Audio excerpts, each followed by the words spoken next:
there's a passage in the Bible that, although you may not be familiar with that from Ecclesiastes, you may know it as a song written by Pete Seeger in the 1950s and recorded by the Byrds in 1965.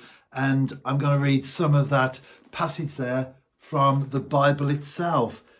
There is a time for everything and a season for every activity under heaven. Time to be born, a time to die, a time to plant and a time to uproot, a time to tear down, a time to build, a time to mourn, a time to dance, a time to keep and a time to throw away. I've skipped through that there and just read some of the instances and examples given, but you get the message. There's a lot that you could say from that, but for me, it's coming from the particular angle of balance in terms of what I want to share right now. On my website, I've been blogging for many years. I've had the tagline for some considerable time, in fact, a number of years as well: passionate about much, obsessed about nothing. Balance helps us to enjoy life, to stay focused on what we're doing in terms of passion, but to avoid the trap of obsession. An example in a practical way that I would share to differentiate between the two is my own fishing. Everyone who knows me knows how much I love my angling. And even people that I've never met, they will often comment when we do meet for the first time, or even if it's by an email correspondence or something like that, they will comment about fishing. Have you been today? Or did you catch anything this morning? I saw you were going on your website, something like that. But when I'm fishing, although I enjoy it, I'm never wanting to be there more than I've planned. I'll go for half an hour, I'll go for 2 hours, I'll go for a day or a night. When it's time to go, I'm more than happy to pack away and look forward to the next time.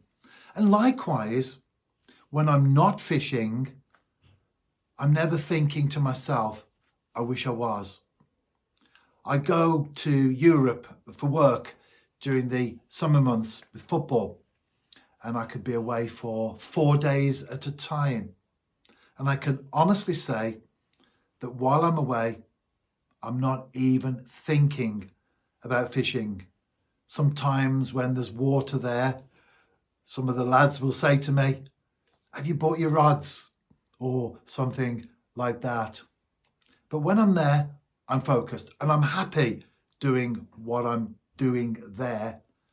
When I come back, I'll go fishing when I've got time.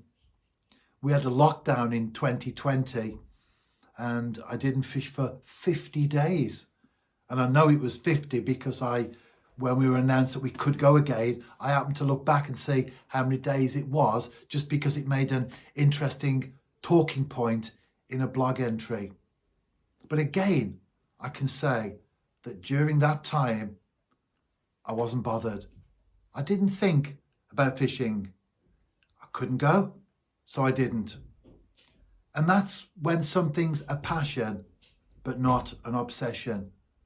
The latter consumes you, takes you over, and drives you in an unhealthy way.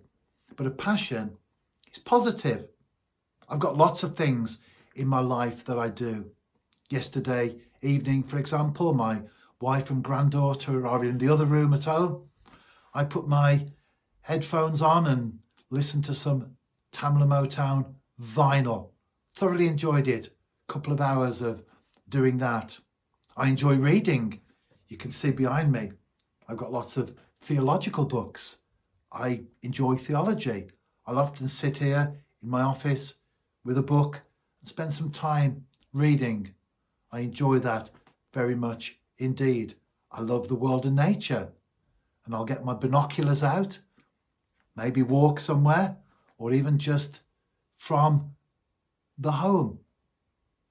It doesn't matter what we're doing, do it with passion, but avoid obsession. It consumes us, it takes us over, it causes problems, it causes issues, and there's nothing good about obsession. But passion, on the other hand, is wonderful.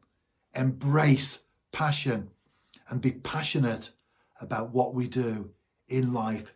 There is indeed a time for everything, as the Bible tells us. There is a time for everything and a season for every activity under heaven.